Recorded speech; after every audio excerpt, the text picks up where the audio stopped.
Could I have the first slide, please? Is it there?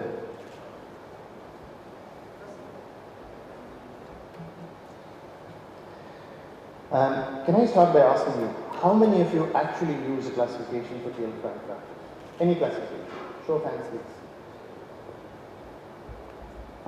How many of you actually make your decisions based on this classification, this or any classification? To operate, to not operate, go anterior, go posterior? Okay, there are a few. So this brings me to the main lecture topic, current classifications on how they impact our decision making.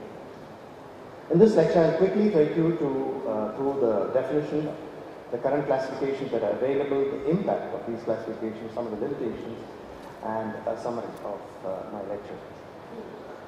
Classification is the cognitive process of arranging into classes or categories, or grouping based on certain features with a definitive purpose. And this purpose, in most instances, is taxonomy.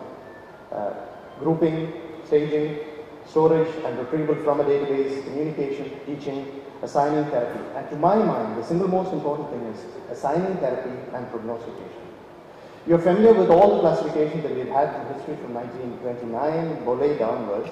But what I wish to highlight in that slide is, if you look on the right side, the 5 of them from 63 down to 84 are mechanical classification based on compressive flexion, distractive flexion, extension, lateral flexion, etc.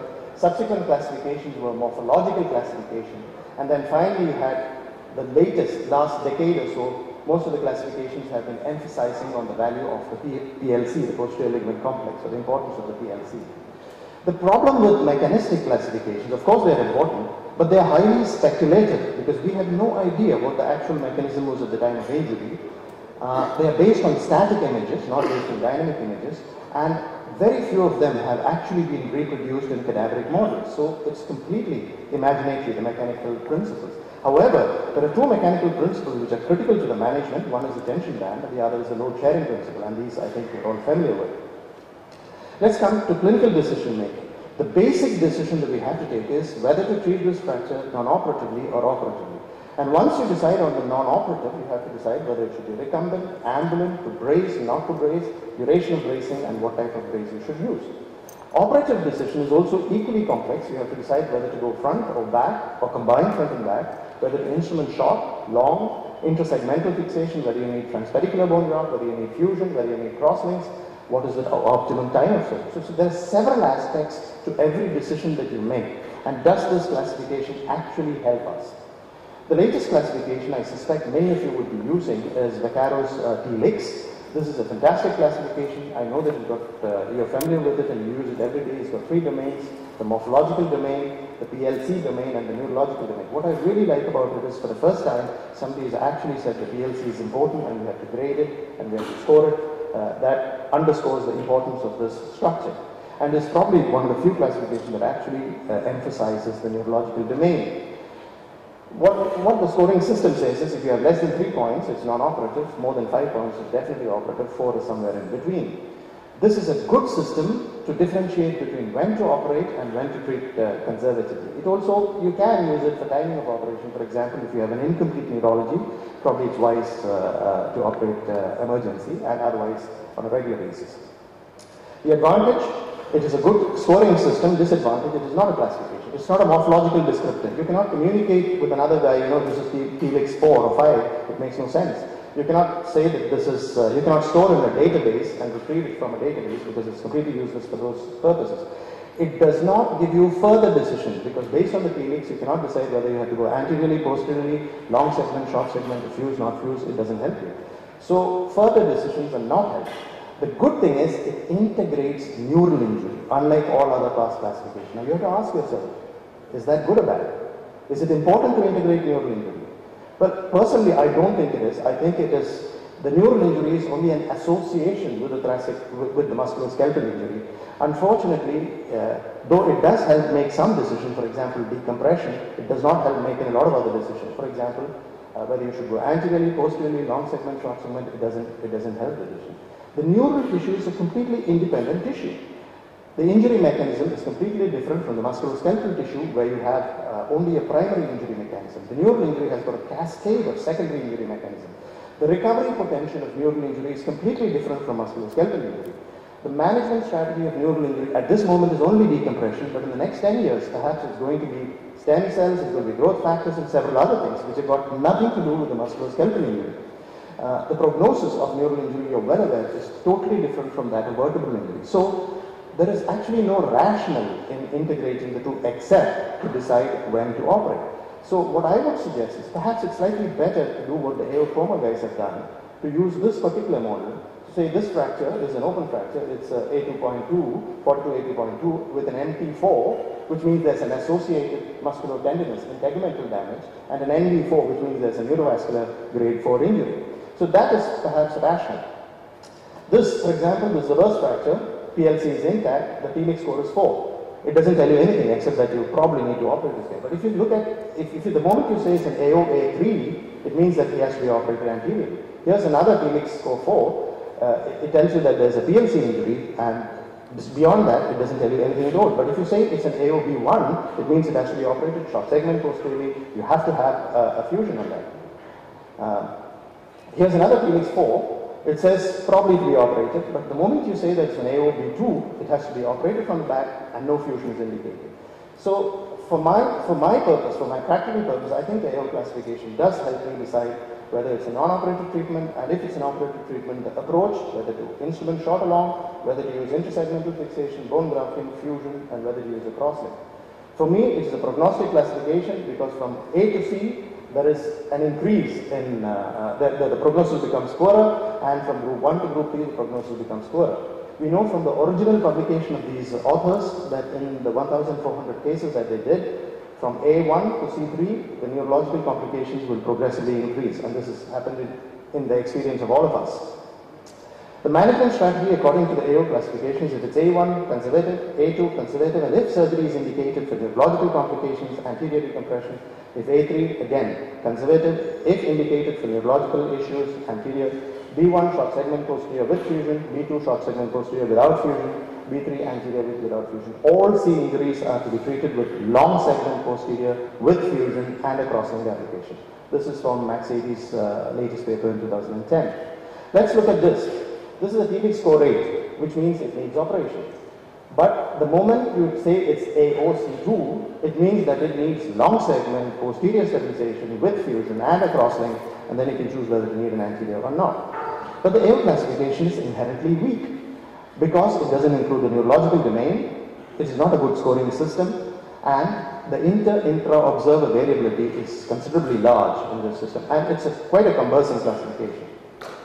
So then you're familiar with the McCormack and Gaines classification, which has got 3 domains: the degree of comminution, degree of spread, and degree of deformity correction.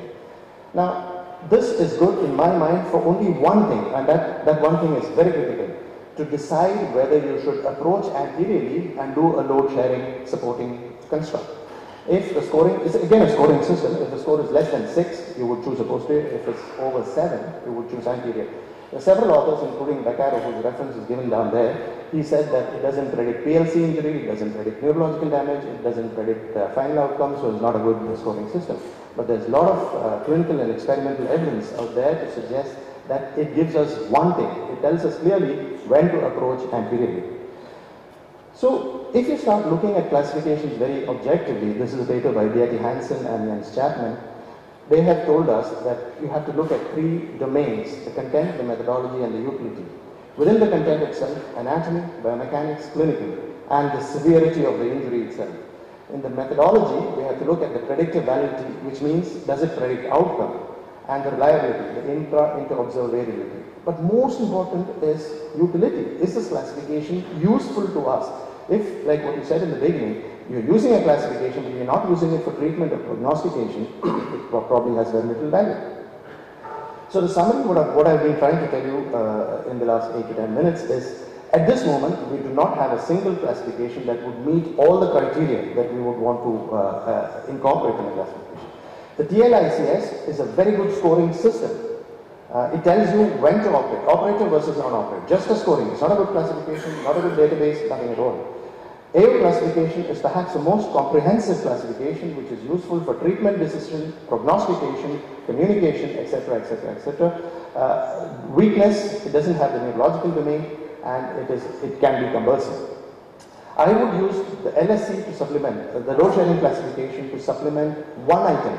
In an AO classification, if I have an A3 fracture, particularly an A3 fracture, for me, I have to make a decision, should I go anteriorly or posteriorly, and this decision is entirely made on my LSC score. I hope I've made my point very clear. Thank you, ladies and gentlemen.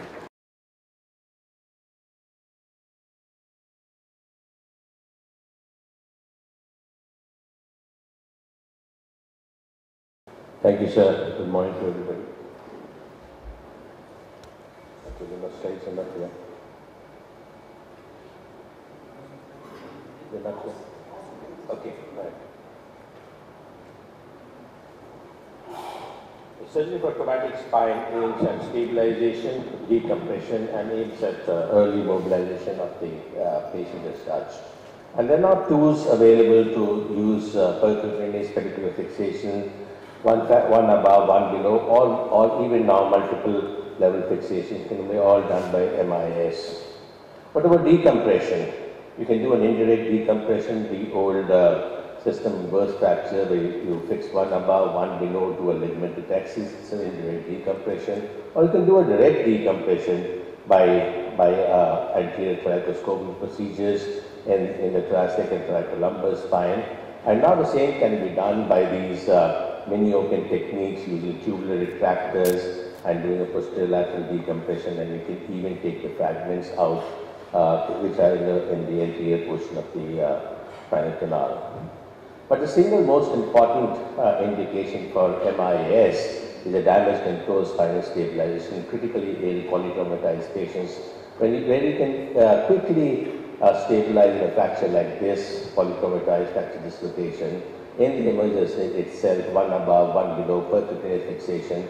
You do a distraction, ligament axis, reduce the fracture, and the patient is then goes to the ICU or the other traumatic condition are taken care of. And once the patient stabilizes, then you can do your MRI to see if there's canal clearance. In this particular case, there was canal clearance, you go ahead with the management as such. But if the canal is compromised, then you can come back when the patient is stabilized and do a decompression, either open or closed. We take you through our experience of 26 patients. Average duration between surgery and injury was 9.5 days. All of these patients were treated by MIS procedure. The type of fractures, commonest burst fractures, the A3, A1, and then fracture dislocation C1, and there were two of chance fractures as such. Surgical procedures, we started with the classical anterior thoracic thoracoscopic decompression and clear instrumentation for burst fractures, and then moved on to percutaneous pedicular screw fixations posteriorly and believed in anterior decompression, so used the thoracoscopic VATS aided anterior decompression. Mostly now we are using posterior pedicular screw fixations with ligament axis in burst fractures if they come early, or if they come late and they need decompression, then you do the, as I showed you, you bring in an expanding tubular retractor, do a mini open approach and do a posterolateral decompression.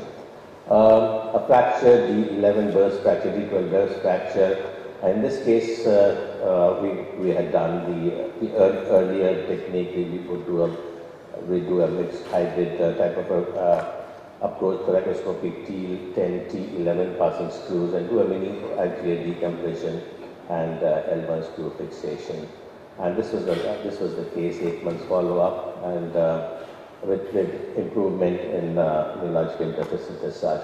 And there's ample evidence in literature on these. The Western, the European countries, especially Germany, this is still being practiced.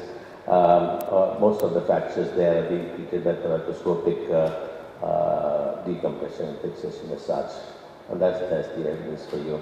But mostly now here we are in the burst fractures that become early. You fix one above, one below quickly, and then distract them to a ligament axis. As you all know, the fracture will open out, and you need an anterior column support. In this case, you can do transpedicular bone grafting, or you can do a vertebroplasty using calcium phosphate cement in young patients and PMMA in elderly patients, as was done in this 40-year-old female. We did one above, one below MIS procedure, opened up the fracture and did the triglyceride phosphate bone cement in form of genetics, and 12 months follow-up of this patient. Good alignment of sagittal alignment and the good healing of the fracture as such. Double fracture, the L2 fracture was a B2 fracture, and L3 fracture was an N1 fracture. Percutaneous 3-level fixation and putting in the posterior fusion as well as calcium phosphate. So outcomes, we had one infection, neurological deterioration in one patient, and pressure sores in one Asia patients. Two patients with an Asia A, with 67% patient had good functional motor recovery. If you look at the literature which are projecting here of MIS in trauma, and you see the most amenable fractures are the burst fractures and the compression fractures, and they have been treated by percutaneous screw fixation, and majority of them had anterior column support, as I said, with kyphoplasty using PMMA or tricalcium phosphate cement, depending on the age. With significantly less blood loss as you would expect in the MIS procedure, decent kyphosis correction as you would get in an open procedure, and good functional outcome of VAS and a score. These are the two later papers, and you see here the top one has a flexion distraction injury being treated by NIS as well as open procedure comparative type 2 grade 2 type of an evidence, and the lower one are burst fractures. If you see in the column of blood loss, significantly less blood loss in percutaneous and MIS procedures as compared to the open procedure. There's no difference in neurology and kyphosis correction, but if you look at the functional outcome, they, like as you would expect in any MIS, there's significant better outcomes in the first 3 to 6 months. And if you look at the later outcomes, that means after a year, in any MIS procedure, it comes down to the baseline, so there's not much of a difference between open and closed procedure. This is there for all MIS and also for trauma and MIS treatment of trauma. So in summary, MIS have given good results comparable to open procedures without extra added complications, and also this gives rise to less mobility, muscle sparing, and less hospital stay, early return to activities of daily living. Of course, there is a steep learning curve, and but it's a procedure worth considering. It really gets the patient up and about and out of bed very quickly. And I thank you for your time and attention.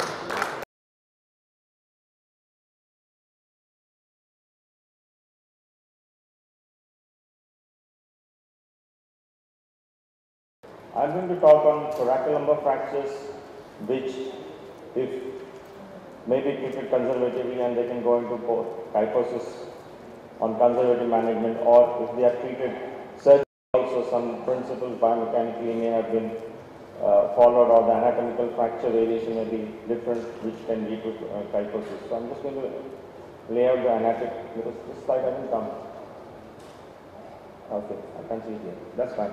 Let's look at this fracture. So this is a thoracolumbar fracture, and this has been fixed posteriorly. So obviously the surgeon felt that he's done a good job, and this ultimately leads to some collapse because there was significant anterior combination with collapse, and then what happens is the implant breaks and the fracture redislocates and leading to neurological deficit, which he didn't have initially.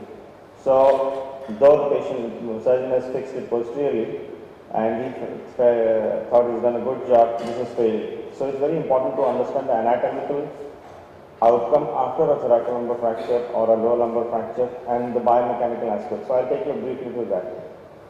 So what happens when you have a fracture? You have a wedging or a collapse of the vertebral body, and a lot depends, and I think Menon took you through the classification and importance of how much is the fracture, where is the fracture, what is the outcome of the posterior ligament complex, whether it's intact or torn.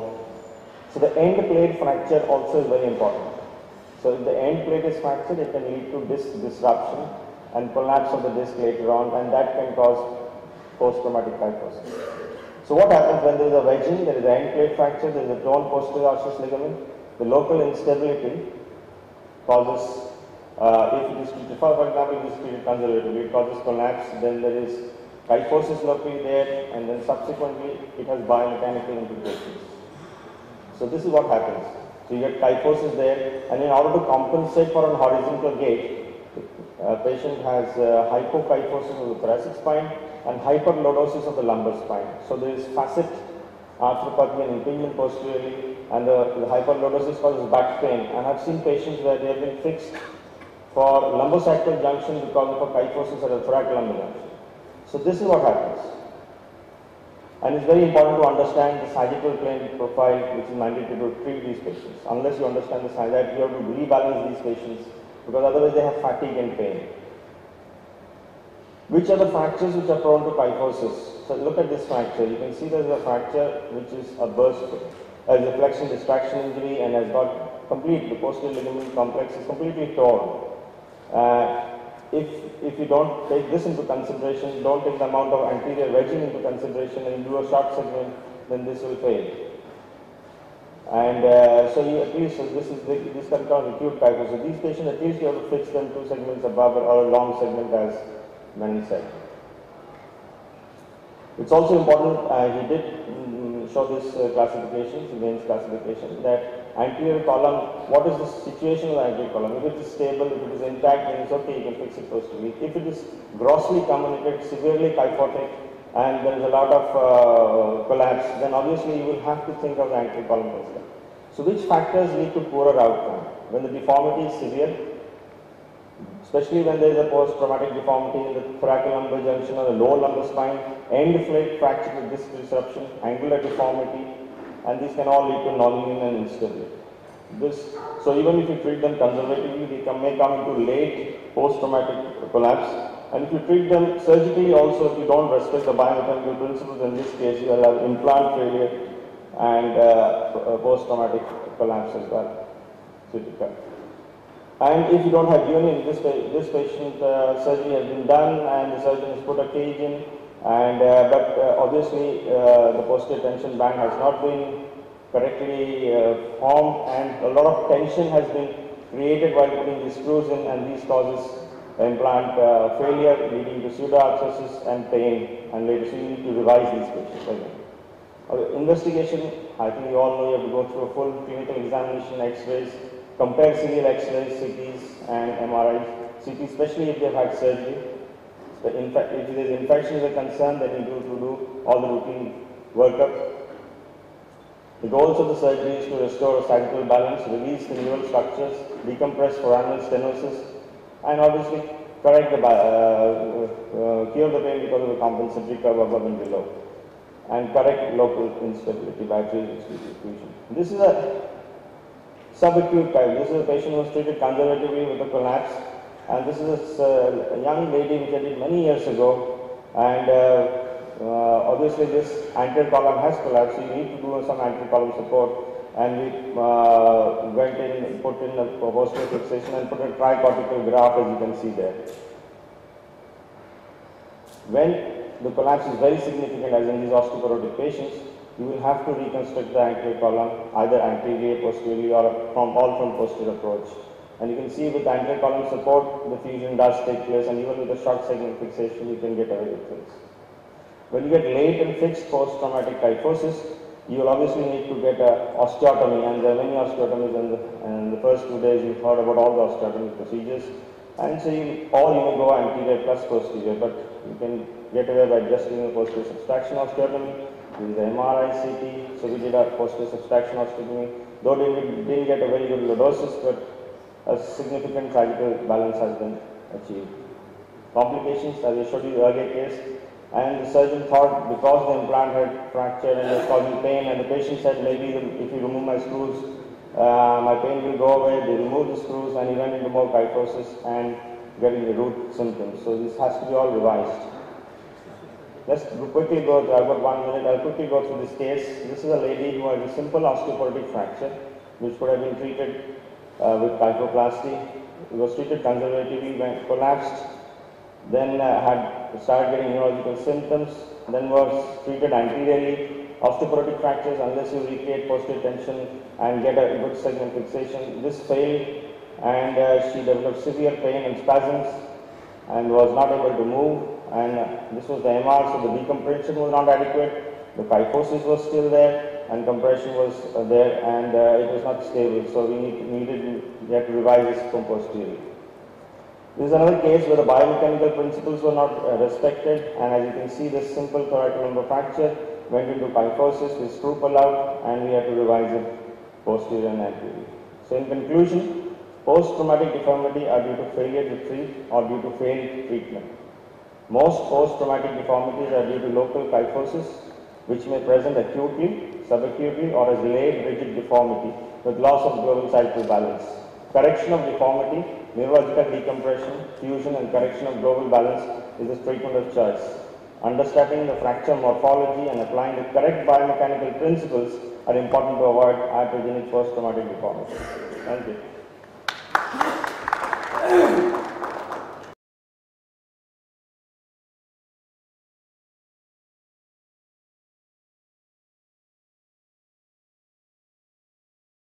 Thank you, Chairman. Good morning. Today my talk is about thoracolumbar fractures in the osteoporotic patient with neurological deficit.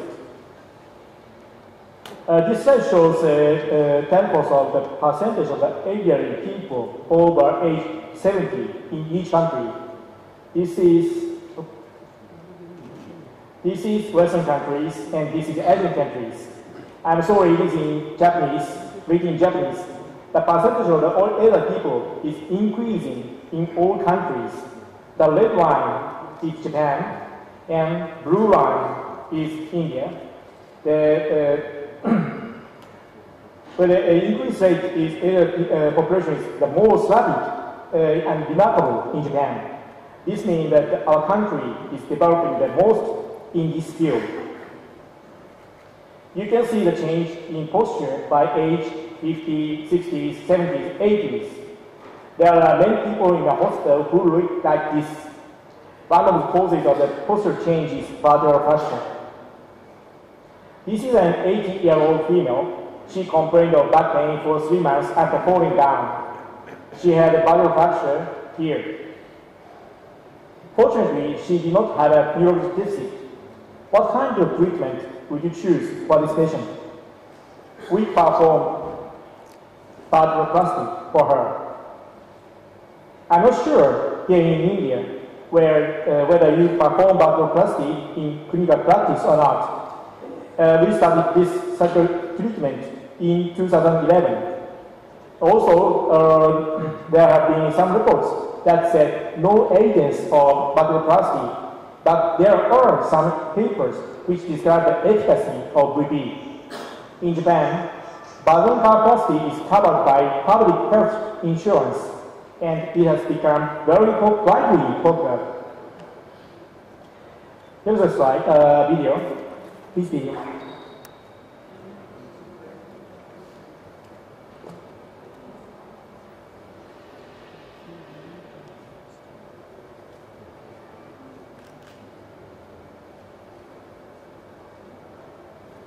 The vertebral body will be fractured. Now falling down. The patient had fracture. And at this side, we insert the balloon and expand.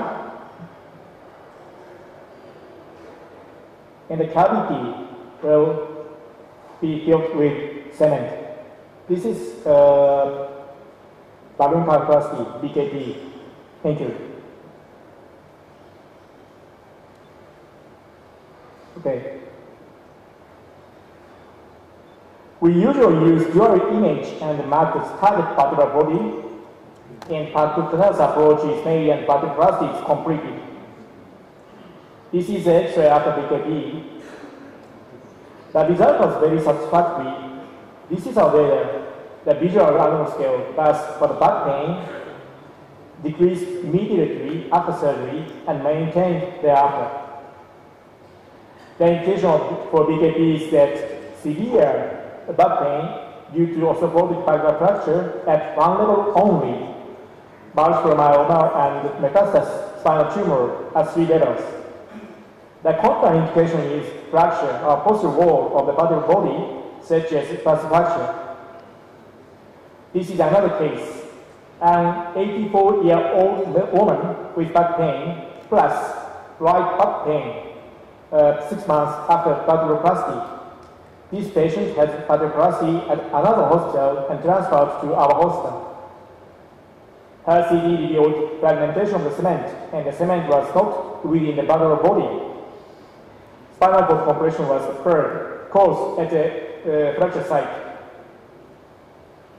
We performed L1 corpectomy plus T12 to L2 anterior body fusion with an anterior instrumentation.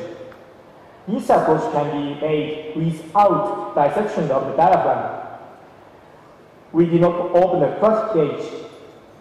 The fragment cement was removed and spinal alignment was appropriately collected. We think that this anterior approach has a benefit of short fusion. This is another case. A 74-year-old woman had low back pain with a neural deficit. We also performed T12L1 anterior body fusion with an instrumentation. The operation was completed without any problem. However, we encountered adjacent vertebral fracture 3 years after surgery. We recommended the operation, but she refused. Thus, we did conservative therapy using orthopedic medications. Through this case, we came to realize the importance of anti-orthopedic treatment. This is a case 4. An 84-year-old woman had back pain and L4 radiculopathy. Dynamic myogram and surgical MRI are shown. This patient had non-union of L4. The upper wall of L4 was destroyed and counter-equine compression was seen. What kind of treatment would you choose for this patient? We performed vertebroplasty plus posterior decompression and posterior fusion with 2 above and 1 below instrumentation. HA block was used for vertebroplasty. HA block was used as much as possible and lumbar loss was achieved, but the vertebral body was slightly collapsed at 2 years after surgery. There is this procedure, posterior decompression plus posterior fusion plus vertebroplasty is our most favorable surgical method in patients with osteoporotic vertebral fracture with neural deficit. This shows the result of 26 cases which we treated using this method. Symptoms for lower pain and leg pain were decreased after surgery. The kyphotic granule was collected just after surgery, but it tended to return in the follow-up. This is the last case. An 80-year-old woman had low back pain and neural deficit. Leg disturbance due to leg palsy and renal disturbance. L1 was completely destroyed and the spinal alignment showed local kyphosis at the fracture site. What kind of treatment for this patient? Anterior or posterior? We performed VCR, bottom column resection and posterior fusion from T10 to L1. The alignment was achieved and the symptoms of the patient were diminished. There is a wide variety of series of osteoporotic vertebral fracture, including posterior fusion, 3D decompression, posterior fusion, plus 3D vertebral body shortening, VCR. This is minimally invasive, this is maximally invasive. We can also choose anterior interbody fusion. This slide shows our strategy for osteoporotic vertebral fracture. When the patient has an intact posterior wall without neural deficit, 3D is recommended. We don't use laminectomy only. If patients have spinal canal involvement with a neural deficit, we will perform posterior fusion plus 3D. Anterior spinal fusion or VCR should be undertaken when patients have local kyphosis and neural deficit and a good general condition. We usually perform under surgery, under spinal fusion with colpectomy or VCR in patients with local kyphosis of more than 20 degrees. Considering the merits and demerits of each such method, the merit of anterospinal fusion with colpectomy is short segment fusion, and it might be less invasive. The merits are shown here: thoracic injury, bowel injury, vascular injury, and we must remove the leaf for the approach. In contrast, we should take a familiar approach. Decompression of the spinal canal is easily accomplished. However, this is invasive and requires long fusion, massive bleeding, neural injury, and back muscle injury may occur. In addition, we must watch for the adjacent vertebral fracture after BKP for fusion surgery. This case had T12 vertebral fracture at 1 month after BKP. In BKP, the rate of adjacent vertebral fracture is reported to be 10 to 40%. As for preventive measures, anti-osteoporotic medication such as teriparatide might be effective. We think anti-osteoporotic medication should be administered to patients with osteoporotic vertebral fracture. Either bisphosphonate, teriparatide, denosumab, and or vitamin D should be given. In conclusion, osteoporotic vertebral fracture is increasing. Various surgical approach, 3D, ASF, ESF is proposed. Surgical strategy should be considered for patient pathology and condition. Medication for osteoporosis is mandatory for the patient. Thank you for your attention.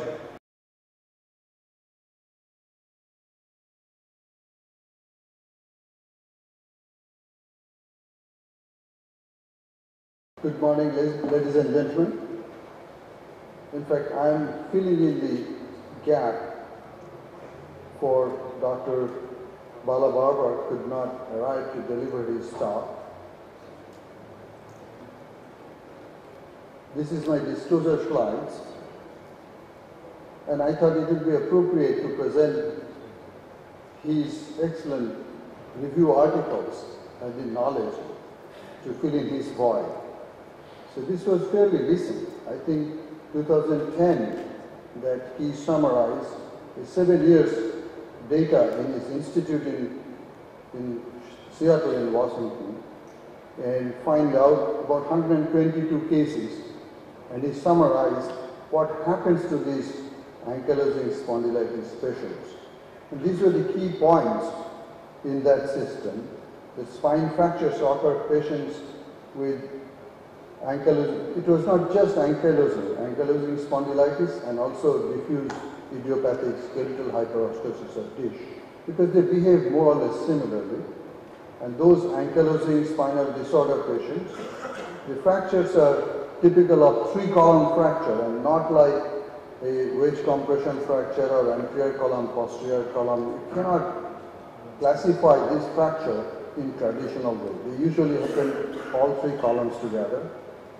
Amongst the entire spinal column, cervicothoracic junction or lower cervical is the commonest area, and the AS patients, like ankylosing spondylitis patients, as opposed to dish, a little younger, but otherwise they are more or less same, and 32% mortality. And that kind of raises a big challenge, that 32%, 1/3 of the patients, after developing fracture in presence of an ankylosing disease of the spine, can die once they are diagnosed with a fracture, which is really an eye-opener. So these were the patients group by Dr. Balabarba, that 78 4 dish patient and 28 ankylosing spondylitis patient. Most common mechanism of injury was trivial fall, just fall on the ground in as many as 40% of the patients. What is important is that this group of patients, having a steep, curved, kyphotic spine which is brittle, but it reduces their generalized activity. They may have other joint disease, And with that inactivity, they develop a lot of complications, comorbidities like hypertension, cardiac disease, pulmonary disease, and morbid obesity because of inactivity. So if you are dealing with an ankylosing spondylitis patient with spine, whether it is deformity correction or a fracture correction, it's a large, heavy patient. This was the distribution of fracture in Dr. Bela Barber's series, and it was found mostly at C6, C7 junction. But in thoracic spine and lumbar spine put together, somewhere a little over 40% of the patients do develop fracture. And he found those fractures are, the thoracolumbar fractures are, essentially two types. Mostly they are hyperextension in mechanism, rarely flexion mechanism. The spine is usually stiff and kyphotic, and hyperextension mechanism is the commonest way that it fractures. It takes all three columns, and it doesn't follow the routine classification that we learned in earlier two lectures. But they essentially say this type 1 and type 2 is one is going through the discs mostly, and is more common in dish kind of a lesion, as opposed to fracture going to the vertebral body, which is more common in ankylosing spondylitis. But both the disease group can have the other type of fracture. Now this was a different kind of classification, and does it corroborate with other people's experience? And we actually found, could you help me to progress this slide please? It doesn't move anymore now. There were, oh, I got somewhere, no, it's going backwards. Scroll, you know.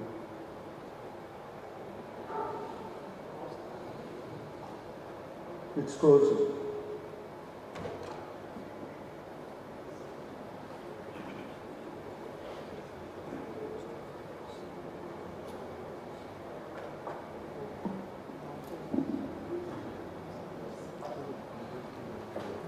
So anyway, while we are doing the electronic glitches, that initial thought of classifying this fracture and try to figure out how we can manage them. So he was one of the pioneers who said that the fracture can be classified, otherwise a three-column fracture like a fracture femur. But how you can classify that one, it goes to the vertebral body, and other, it makes a big gap in the disc. So those are the two ways he classified it. Okay, that helps. So I looked into the literature. These are more recent literature, and here this is 2013, not even printed yet, but it's a pre-publication one from China. And with my experience with the Chinese fellows visiting us and me visiting China, I find they found it a lot more commonly, and they presented only 11 cases that they treated surgically. And they classified in the same way, like one through the vertebral body fracture, and they found 5 cases, and they treated differently. They all treated them by posterior fixation. And when they did that, they took the opportunity to correct the ankylosing, the correction of the kyphosis to some extent, as if it comes as a freebie when you are truly operating and fixing them. The other type is through interdistal region, and that was about the same number, 6 patients. And then they did a 360, and I'll show you some example that they did some anterior surgery, putting in some distracting cage or an interbody support, then support it from the back. So this is one typical example that a fracture, but the fracture is going to vertebral body, and hyperextension fracture of 3 column, and in an AP view you might see some lateral subluxation, and they did a posterior surgery.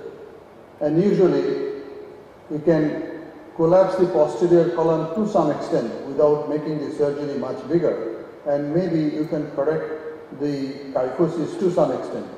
This is pre and post-operative film of the gentleman, and this is Dr. Zhang's and James' paper.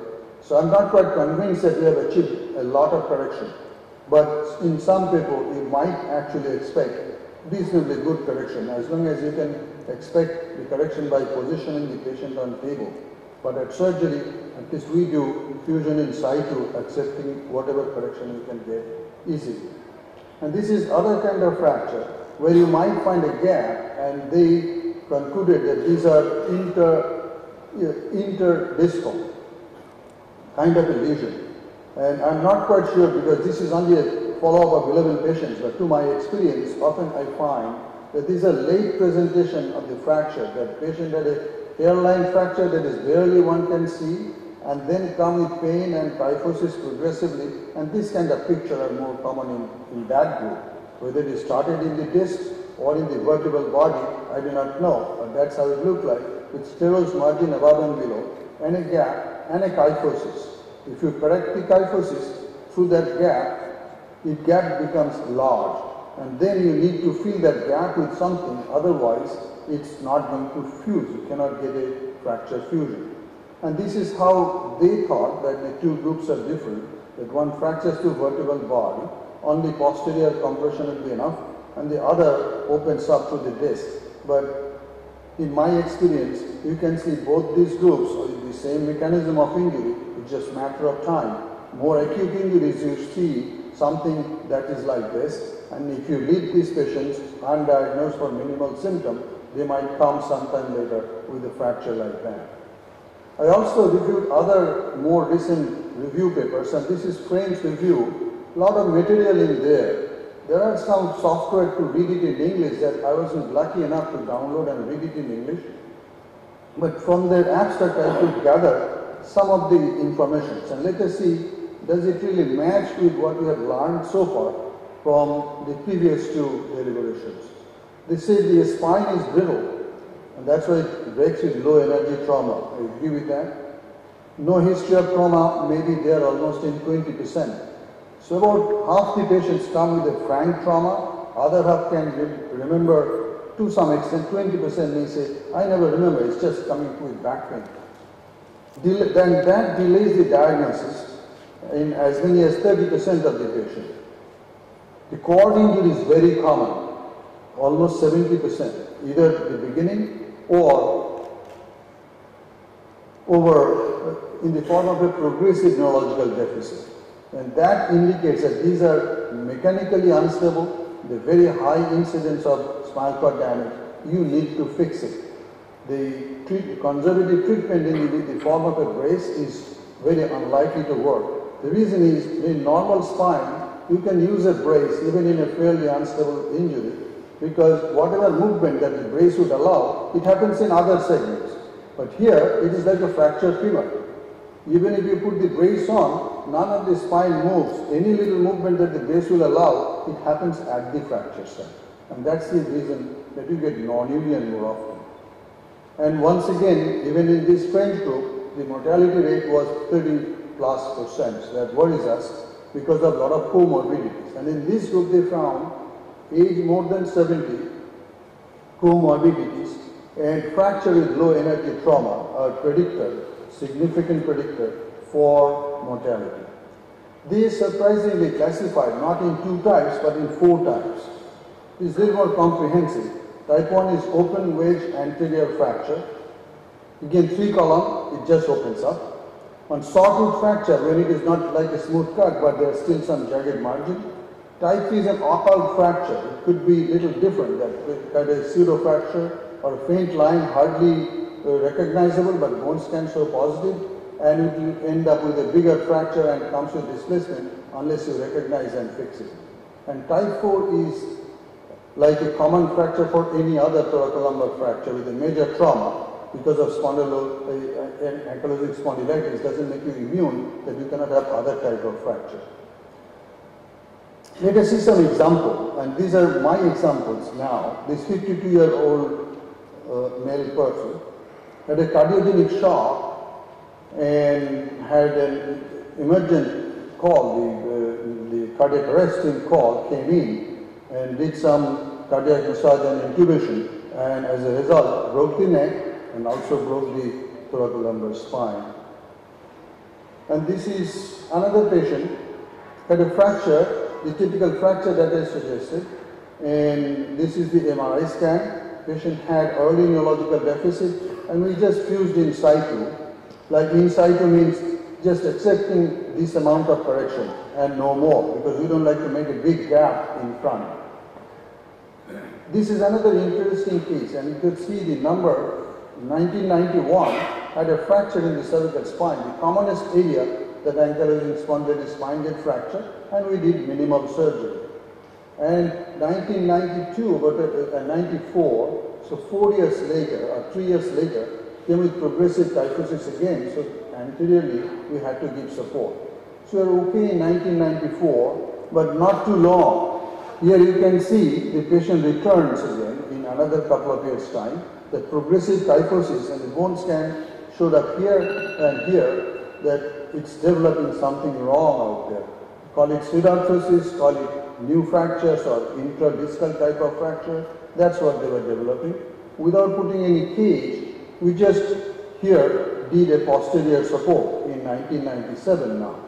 That survived for a period, but then were developing that where we did not put any cage in front, and we found that at least in the, not the thoracic, but the lumbar spine, we had to give some interbody support, and the bone is soft, such and soft that it's difficult to put the cage in the right order and alignment, and this is how we ended up with. But the long-term outcome was better, that is stabilized in that position. So we are talking about quite significant morbidity in a significant way that it can lead us to problems. We have to think ahead of time that what are the problems lying ahead and what can happen.